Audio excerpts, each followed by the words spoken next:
Senior journalist and analyst Moayyed Jafry, who is joining us from Lahore. Jafry, thank you very much for your time.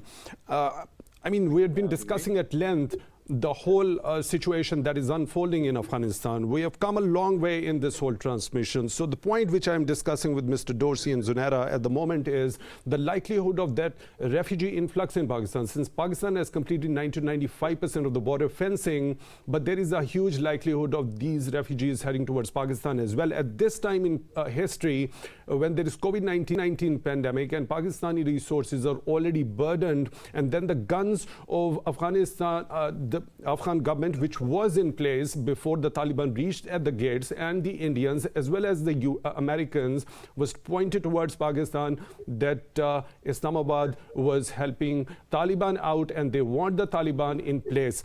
How do you see this whole situation unfolding for Pakistan? Well, thank you for having me, Jawad. I believe the scenario of refugees would be slightly different from what it was the last time round, because if you see how things have unfolded over time, the rapid gains and the pace of the Taliban victories, they hint at something entirely different. I might be wrong in this, but considering the amount of Afghan forces there were, and considering especially the fact that there was very little resistance from locals at that point of time, I believe there might not be a lot of refugees coming into Pakistan at this point of time, or at this point of time in the war, which I believe is far from over. But secondly, you very rightly pointed out, and when I believe last year Michelle Bachelet was here, she also pointed it out that Pakistan shouldered the burden, and we don't see it as a burden actually. We've been integrating these over around 3 to 4 million Afghan refugees in Pakistan with little or no support from the international community, who completely forgot about them. So ultimately, if something like that happens, and I believe we're looking at least a couple of 100,000 Afghan refugees, the international community will need to understand that things will not roll the way they did in the past. The international community will need to take responsibility. I'm sorry, they will Jawad, need I to can't share hear Pakistan's role in this. I can't. And okay, there will need to be a proper mechanism I hope that instead you can of just hear him in a short while. Raw influx of Afghans coming into Pakistan. We've already seen not just people, civilians. We've seen Afghan national forces come into Pakistan during the course of this conflict, and Pakistan treated them amazingly well, and they handed them back sent them back to their country. Similar situation happened up north in the other countries. So it is inevitable that eventually there will be an influx. But in my humble opinion, I don't see a massive influx as we saw, where people in millions and millions of people moved into Pakistan. So is it going to happen because this better regulation this time around, because of the border fencing that Pakistan has completed, and Pakistan has been quite vigilant of the situation that was developing in the last couple of years over there in Afghanistan, and the authorities happen to be visionary, and the credit should be given to them that they saw the things coming. Of course, and I'd like to point out something very interesting here. Pakistan was absolutely committed to the border fencing for multiple reasons, because there was a dubious policy when it came to the Afghan government, where at one end, majority of Afghans, when they set out their narrative, they do not consider the Durand line as a border, as a permanent border. And on the other hand, they're basically blaming Pakistan for infiltration. But Pakistan basically taking a step which was one of the most important steps to be taken. Pakistan fenced that border between Pakistan and Afghanistan. And not just that, the Pakistan military faced situations where there was fighting from the other side, from across the border from Afghanistan, to stop these fencing operations. So these fencing, the entire and during that very process, the fencing parties were fired upon by the terrorists which were on the Afghan soil, and Pakistan had to lose those lives as well. True, and which was sad, and we took it up with the Afghan government as well, and needless to say that not much was done about that. And Pakistan actually, as I know, or according to our information, Pakistan was not entirely sure if it was just terrorists or was it something that was state-sponsored.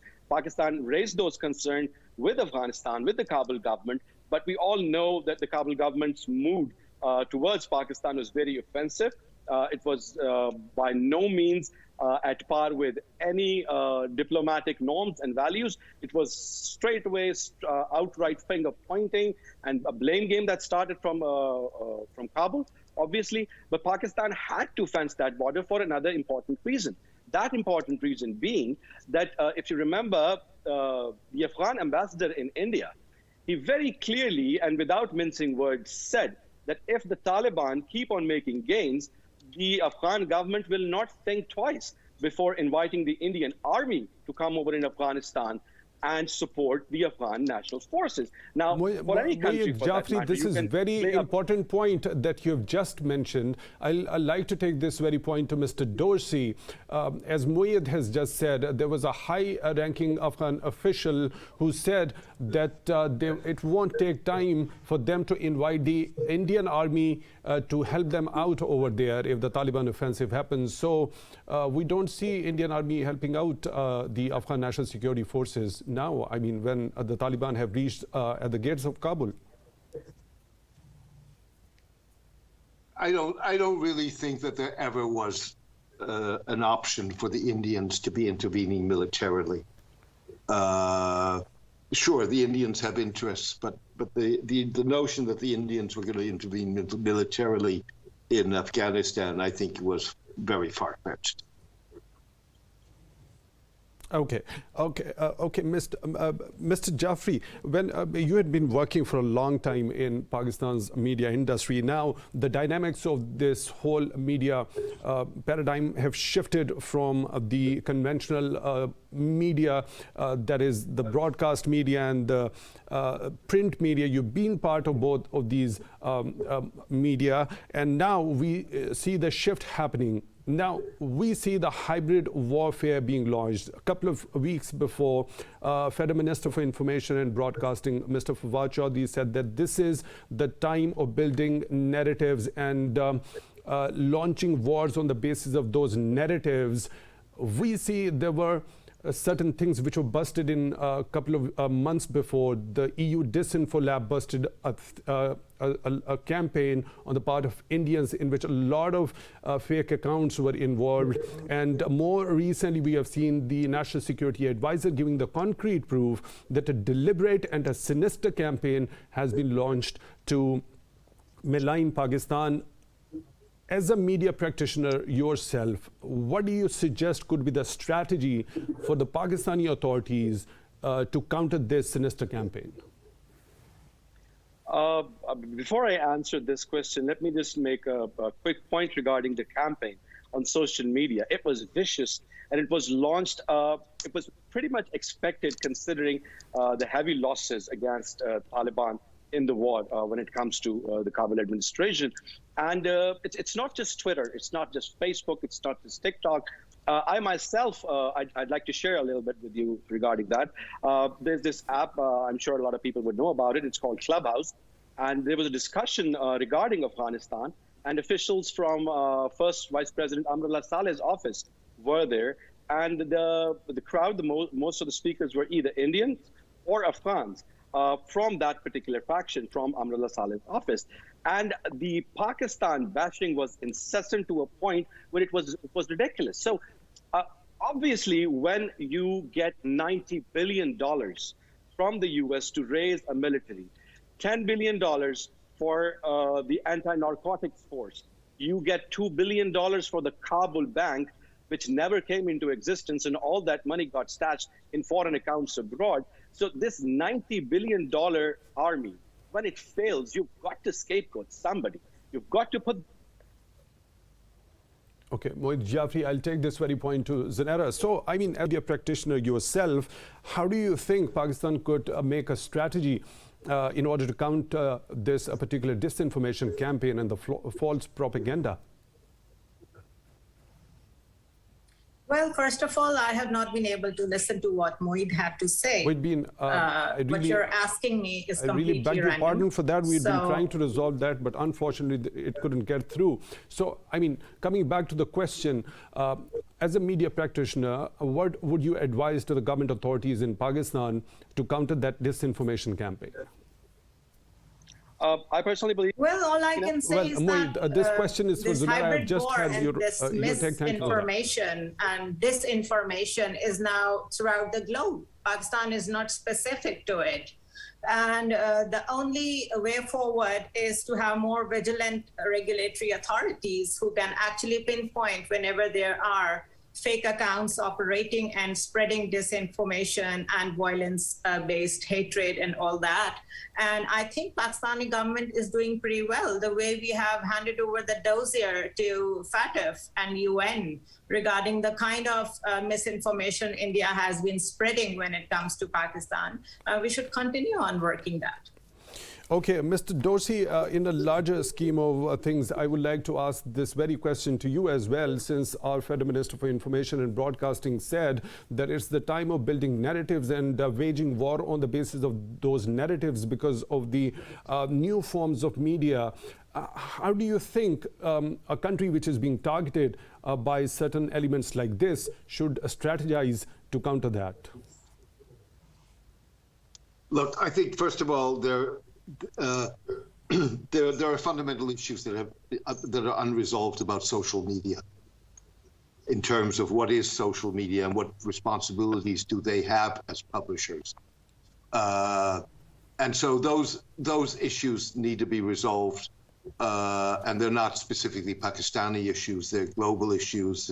And until you get that resolved, in many ways, social media are going to be a free-for-all.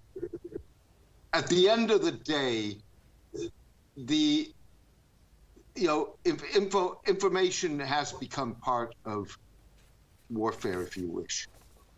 And the credibility of your narrative is going to really rise and fall, not with how well you can spin your narrative, but in how much it is grounded in fact and how you can and how you're able to project that. So it's not a question of isolating that narrative from the other elements of your policy. It's a question of integrating it and making sure that it is aligned, that the policy is aligned with the narrative that you want, and the narrative is aligned with the policy. Mr. James Dorsey, your point is well taken, and thank you for being with us in this Indus Afghan special from Singapore. It has always been really enlightening while talking to you. Zunaira Azhar, she was joining me as my co-host from Lahore, and Mr. Moayyed Jafry, a political analyst and a senior journalist. You, both of you, for your time as well. Afghanistan stands at a critical juncture in history. I repeat that sentence that I've been, since the moment I started this special transmission on Afghanistan, a lot of things have been discussed in detail, whether the refugee influx happens, what went wrong with the US foreign policy, who is going to take the reins of the Afghan government. I think it becomes all relative when it comes to the very suffering of the people of the last 40 years that the Afghans have gone through. With that note, I hope that the things happen to be better for those people who have been in suffering from the last 4 decades. So with that note, I come to the end of this Indus Afghan special transmission. Thank you for being with us.